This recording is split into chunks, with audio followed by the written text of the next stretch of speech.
Hello, everyone. This is Miss Stacy McClure again. I'm the media specialist at LJ Elementary School, and I'm here to show you another option for finding some free books online for students while we're doing online learning.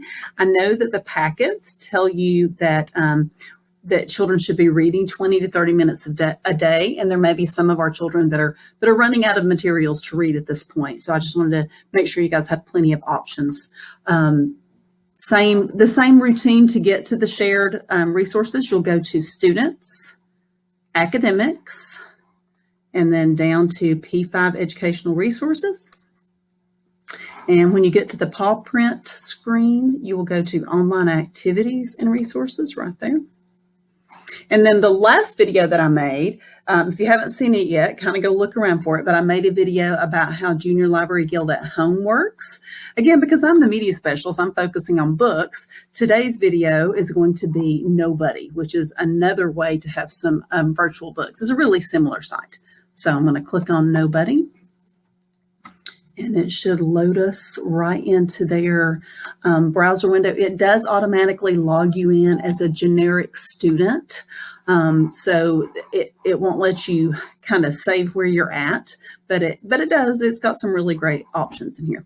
So you can see the sections. They have fiction, which are made up stories. Then we have 3 different grade levels of nonfiction. For students at LJ Elementary, it does feel like nonfiction is definitely one of their high interest areas. So I'm going to go ahead and take you into the K2 nonfiction.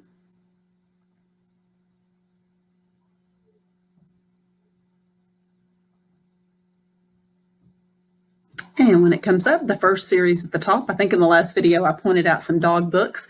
Dog books are very popular with young readers. So at the top of the list, they have some dog books. This Amazing Adventures, this is actually a series that we physically have those books in the library at LJ Elementary School. So some of your students may recognize these titles. Kind of neat thing. We have Amazing Animals, a series.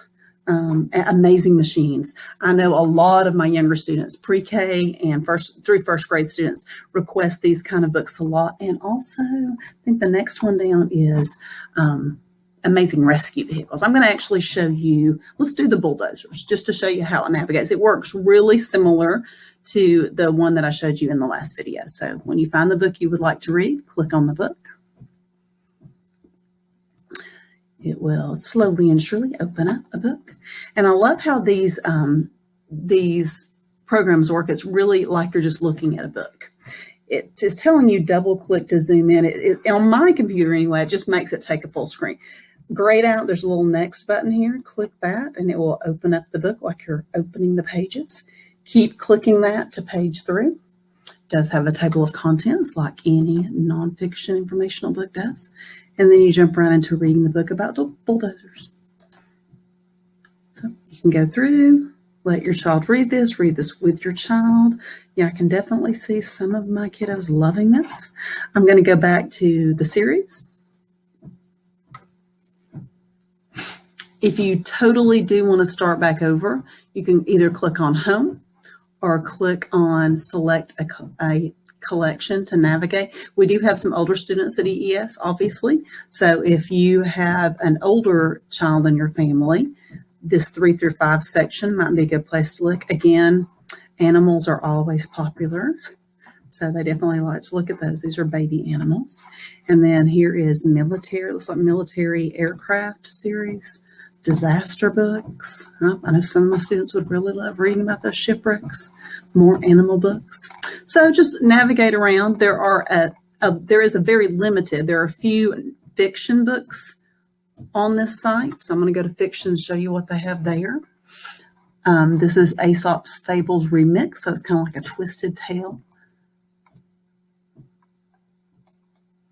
And these books work exactly like the nonfiction books. I'm going to click on Chicken Wants a Nap because that looks very cute.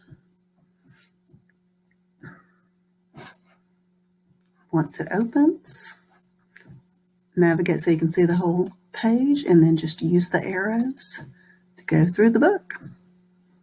This is a nice, easy reader. Great.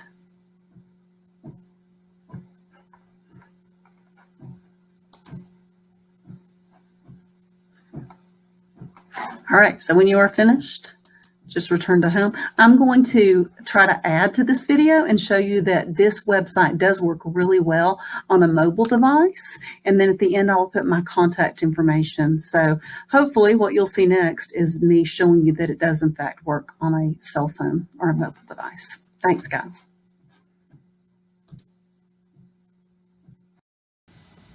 All right, here's the recording I made on my cell phone, and at the Gilmore Schools site, I clicked the 3 little lines at the top and then went to students. Then you have to hit the plus sign on students and academics. Then once you get to academics, scroll down, find the plus sign again. And once you touch that, it will open up all of them and you will find that P5 resources link, get you to the paw print site that we're used to seeing now, and then do P5 and we're back to Knowbuddy. At this point, I think I flipped the phone over. Yes, I flipped the phone over and you can see it's basically very similar to how it works on a computer. It's just much smaller on a mobile device. I recorded this on my phone, which is an iPhone 8, so it isn't the latest and greatest, but it works really well. As you can see on this, I did have to adjust a little bit to get the size right. You can see I zoomed all the way in and was trying to zoom out, but it basically just works like paging through a book. You just swipe and it will go through the pages. I was actually very impressed with how seamlessly it does run on my phone. So I'm thinking it would be even better. I haven't tried it on a tablet, but I think it would work well on a tablet the same. So you can see I went through most of that book, and it is struggling a little bit, but just navigate back around. I think in the next one, I'm going to the fiction section and I'm going to show you the pages that open up. And in this one, you will see I had a bit of a struggle getting the pages to turn, but I figured it out. So here is Abby Visits the City. Again, just swipe and it opens up the pages. One thing about this one that I found a little bit challenging is the words are a little small to read. So you have to zoom in to see the words and then zoom back out to see all of the pictures on the page. And as you can see, I was struggling a bit to figure out how to turn the page, and I finally got it. It's basically just swipe. I'm not sure why I was having difficulty, but eventually I get it. And I know if you have children that use your phone to play games, they'll probably do this much more easily than I did because they probably have more experience. But again, it's really easy to zoom in on the words, zoom back out, and turn the pages. So, I hope that this is something that you guys will find useful. It's just a way to, another option for having books. I'm going to have a series of these videos showing you all of the different ways that our students in Gilmore County schools, and specifically Elledge Elementary, can get to books online. And again, with a phone, I think this worked well. You can also do it on your laptop computer, your desktop computer, or even a Chromebook, I believe. Thanks for watching, guys. I'm going to put my contact information at the end of this video.